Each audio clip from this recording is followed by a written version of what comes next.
Before you can pour love into someone else, you must first be filled yourself. You've been trying to give from an empty cup, loving them while neglecting you. But real love, lasting love, begins within. If you don't know your worth, you'll keep settling for less. If you don't heal, you'll bleed on the ones sent to bless you. Today, we're going to break that cycle. We're going to talk about self-worth, healing, and the kind of love that doesn't drain but overflows. Because you can't love them right when you haven't even learned how to love you yet. Let's go deeper. The way you treat yourself silently teaches others how to treat you. Self-love is not just a personal journey. It's a blueprint you hand to every person you encounter. When you honor yourself, protect your peace, and know your worth, you communicate to the world that your heart is not available for mishandling. But when you constantly make excuses for disrespect, accept bare minimum love, or stay in spaces where your value isn't seen, you give permission for mistreatment to continue. People follow the cues you set. If you keep showing up for others while abandoning yourself, they'll assume your needs don't matter. If you tolerate inconsistency, silence in place of answers, and emotional neglect, you normalize dysfunction. It starts with what you allow in your own life. Self-love is not just bubble baths and affirmations. It's about choices. The choice to say no when something doesn't serve you. The choice to walk away when someone keeps hurting you. The choice to stop shrinking to be accepted. When you know your worth, you stop begging for attention and start commanding respect. Not with arrogance, but with quiet confidence. It's in the way you speak up for yourself, the way you protect your time and energy, the way you set boundaries, even if it makes people uncomfortable. Those are acts of self-love, and they speak louder than words.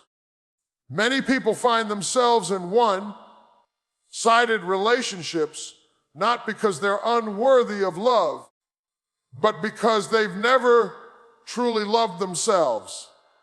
When you don't believe you're enough, you'll overextend, overgive, and overstay just to feel validated. You'll accept crumbs and convince yourself it's a feast. But self-love says, I don't have to fight to be chosen. Self-love says, I am enough whether you see it or not. It gives you the courage to walk away from what's familiar in search of what is healthy. Because when you truly love yourself, chaos becomes uncomfortable. You no longer tolerate the roller coaster of hot and cold affections or emotionally unavailable people. You crave peace, alignment, and real connection. People often mirror your relationship with yourself. If you talk down to yourself, they'll feel comfortable doing the same. If you constantly sacrifice your needs, they'll start expecting it. But when you treat yourself with dignity, you raise the bar. You show them that you're not desperate, you're discerning. You're not needy, you're intentional, you're not hard to love. You're just no longer entertaining those who confuse love with control, games, or manipulation. The more you embrace self-love, the more you become unattractive to what is beneath your standards and magnetic to what aligns with your healing. The shift begins inside, not in how others act, but in how you respond. You may not control their behavior, but you can control your access. You can choose who you let in. And the higher your self, love rises, the smaller your tolerance becomes for inconsistency, disrespect, and emotional neglect. You don't entertain confusion when your soul is anchored in clarity. You don't chase validation when you're already affirmed from within. This is the kind of love that protects you from heartbreak, that looks like love, but is rooted in fear, lack, and insecurity. Self-love is a filter that guards your heart from counterfeit connections. It keeps you grounded when temptation says, settle. It reminds you that peace is more precious than attention, that silence can be more healing than empty words, that it's better to be alone and holding together and broken. You begin to realize that who you allow into your life is not just about chemistry, it's about compatibility with your growth, your values, and your healing. You're not asking for too much. You're just finally refusing to ask too little of yourself. What you allow into your life often mirrors what you believe you're worthy of. You don't just attract what you want, you attract what you think you deserve. This is why two people can walk into the same room and have completely different experiences, because it's not just about who's available to love you, it's about what you're open to receiving. If deep down you carry the belief that you're not enough, you will unconsciously accept less than you need. You'll rationalize poor treatment, overlook red flags, and settle for emotional scraps because somewhere within, you've convinced yourself that full, healthy love isn't for you. Your internal dialogue becomes the compass for your external relationships. If you keep telling yourself you're too much, too broken, or not worthy of real commitment, you'll find yourself in cycles that reflect that same belief. You'll give time to people who don't value it. You'll stay in environments that deplete you. You'll ignore the voice inside begging you to walk away, because fear of not being chosen is louder than the truth of your value. But when you shift your mindset, when you start to believe that you're worthy of respect, consistency, peace, and intentional love, you start attracting relationships that rise to meet that standard. It all begins in your thoughts. The belief that you are deserving has nothing to do with perfection and everything to do with recognition. Recognition that you are human, growing, healing, and still worthy of a love that doesn't require you to perform. When you embrace that truth, you stop clinging to anyone who simply shows you attention. You start looking beyond charm, surface talk, and appearances. You pay attention to actions, patterns, and presence, because you're no longer impressed by temporary comfort. You're seeking something rooted. Many people stay stuck not because they can't find better, but because they don't believe better will want them. So they keep choosing familiar pain over unknown peace. They choose inconsistency because they've only known chaos. They attack quickly to anyone who shows them affection, even if that affection is laced with confusion. But the moment you raise your internal worth, your external standards will rise with it. You stop being impressed by someone's potential and start honoring your own. Believing you deserve better isn't about arrogance. It's about stewardship, guarding your heart, protecting your peace, and no longer sacrificing your self-worth for companionship.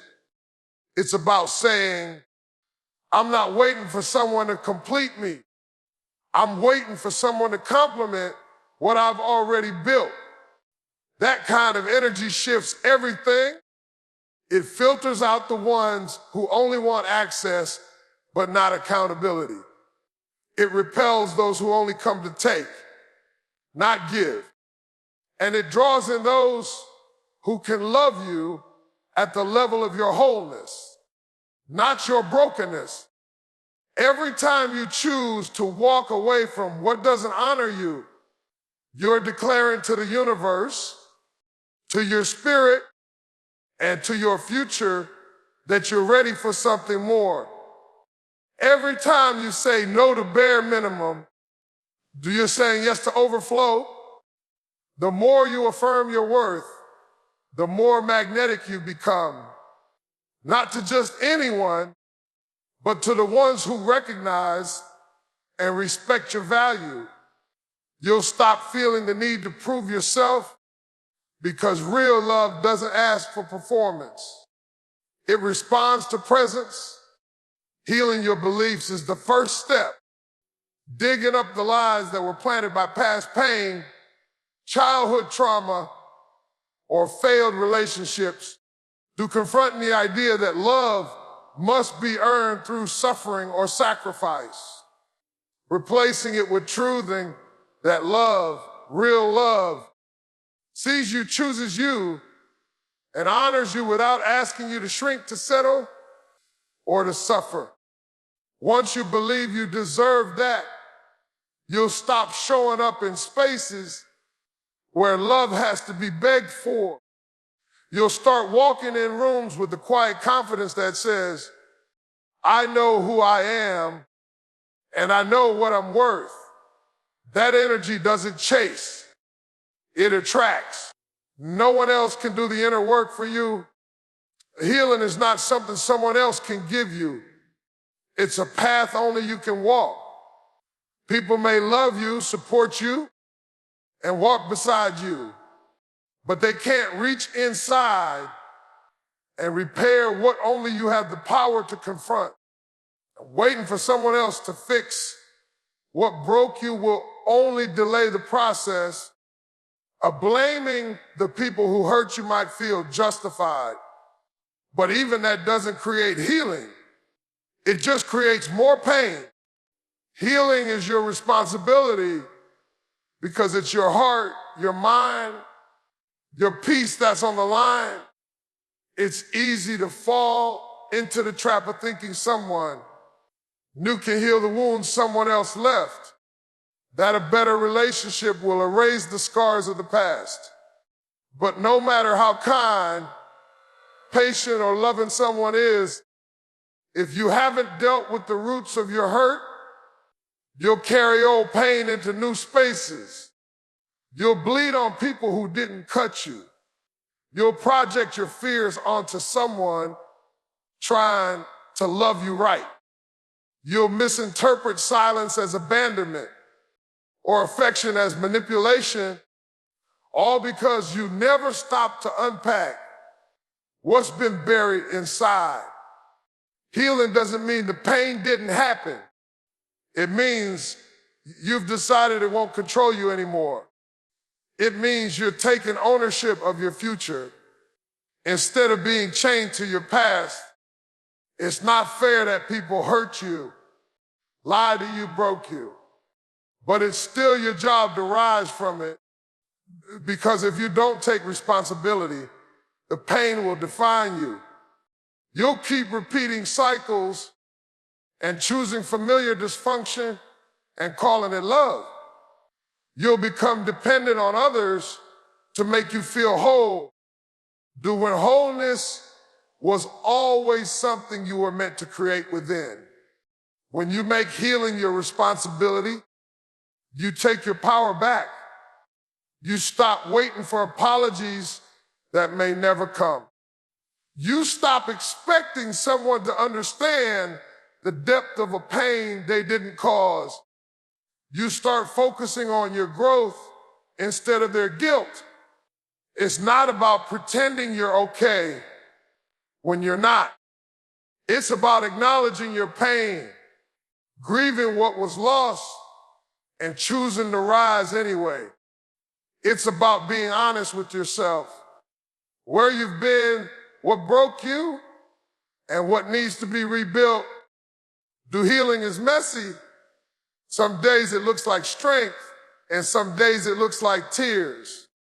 But every step forward, no matter how small, is a victory.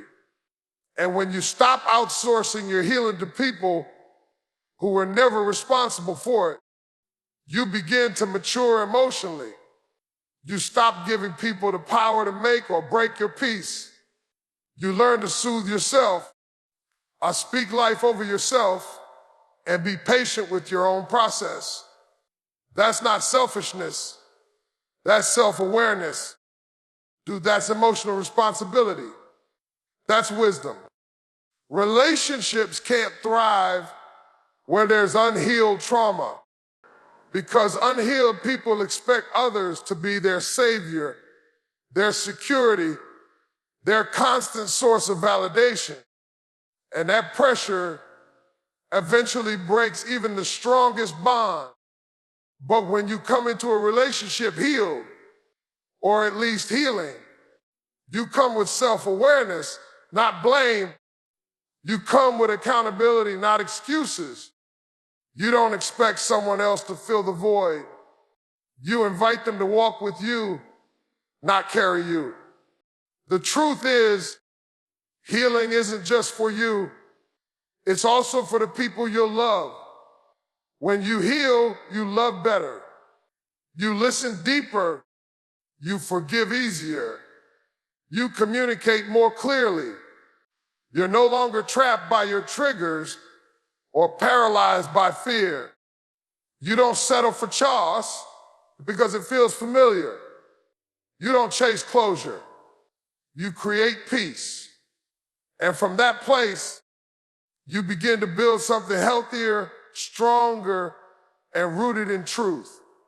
Healing is hard, but it's holy. It's uncomfortable, but it's freeing. And most of all, it's yours to do.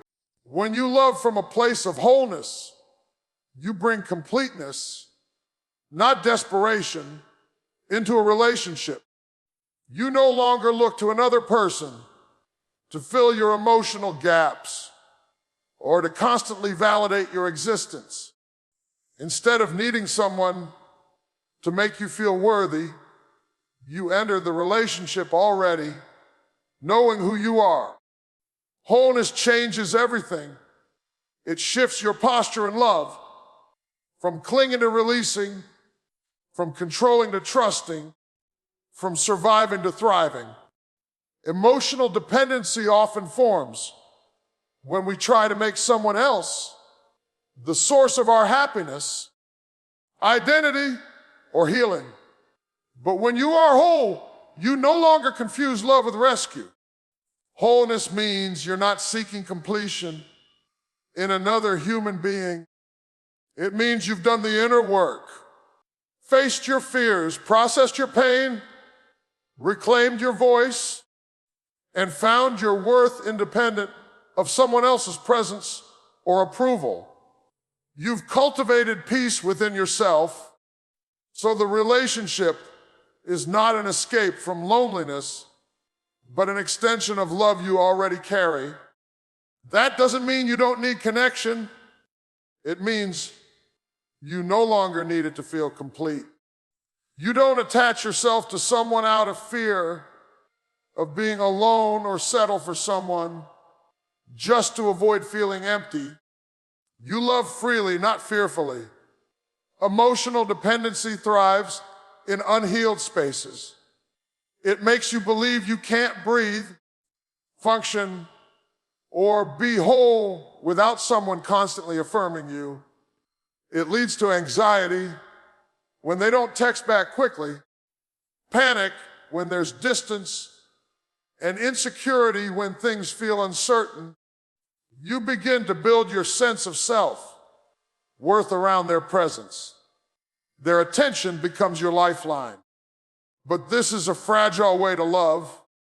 because it creates a dynamic where one person becomes emotionally responsible for the other's well-being, and no one, no matter how loving, can carry that weight forever. Wholeness allows you to show up as a partner, not a project. You don't enter relationships hoping to be fixed. You show up ready to build, to grow, to give, and to receive love in a balanced, healthy way. It means your peace doesn't fall apart if someone disappoints you because your foundation wasn't built on them in the first place. You've built emotional stability within yourself, and that becomes the anchor in how you love.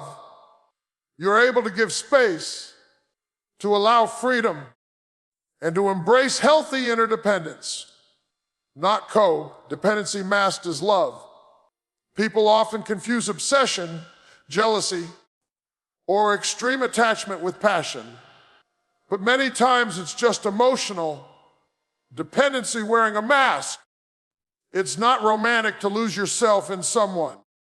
It's not beautiful to forget who you are just because someone entered your life. Love is meant to amplify your identity, not erase it. When you are whole, you don't become consumed by someone else. You remain grounded in your values, your purpose, and your voice. You celebrate the connection without losing your direction. Loving from a place of wholeness means you're able to give without manipulation and receive without guilt. You communicate with clarity instead of reacting from insecurity. You don't need constant reassurance because you're already secure in yourself. You don't fear abandonment at every conflict because you trust your ability to handle pain without falling apart. That inner stability changes the entire atmosphere of the relationship. It creates room for honesty, growth, and deep intimacy, not fueled by fear, but by freedom. The healthier you are within, the healthier your connections become. You'll begin to recognize what's real and what's toxic. You'll stop chasing love that costs your peace. You'll stop clinging to people who feel like emotional lifelines. Instead, you'll walk in love with eyes open, a heart full, and a soul that's already rooted. And because you're no longer needing someone to complete you, you'll attract someone who's not looking to fix you either, but to walk alongside you in purpose, in peace, and in partnership. Boundaries are not walls to keep people out. They are bridges that teach people how to love you correctly. They are not punishments, ultimatums, or acts of selfishness. They are reflections of what you've come to understand about your own value. Boundaries say, I know what I need to stay healthy, whole, and safe. They are not about controlling others, but about protecting the parts of you that took too long to heal.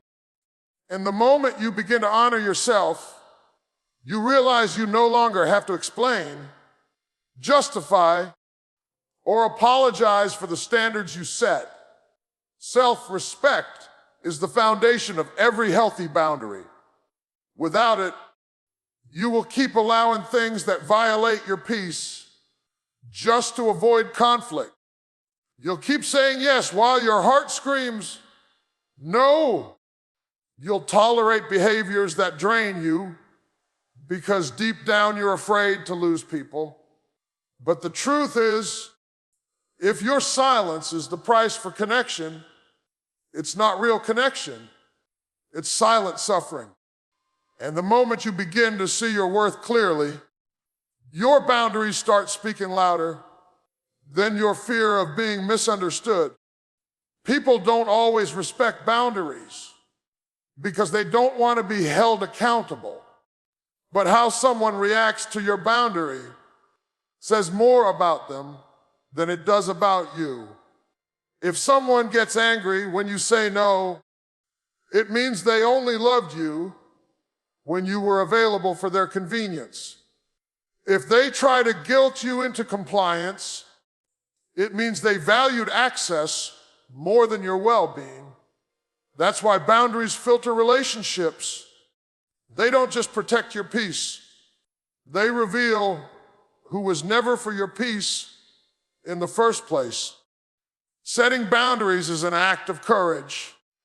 It requires you to confront the part of yourself that's been conditioned to people please, to avoid rejection, to earn love through self-abandonment. It forces you to ask yourself, what am I teaching people about me through what I allow? If you never speak up, people will assume silence means consent. If you never advocate for yourself, you'll keep attracting people who benefit from your passivity. But when self-respect becomes your standard, boundaries become your language. You don't argue, you just adjust access. You don't beg, you just make changes. You can love people and still say no. You can forgive and still walk away. You can be kind and still be firm. Boundaries don't make you mean, they make you wise. They allow you to give from a place of overflow, not obligation, because love that is rooted in guilt, fear, or pressure isn't love, it's manipulation. And you don't have to play small to be loved. You don't have to constantly sacrifice your mental and emotional health to be seen. You deserve relationships where your boundaries are not just respected, but honored. The hardest boundaries to set are usually with the people closest to us.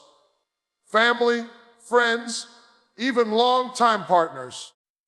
But self-respect doesn't take a break just because of history or blood.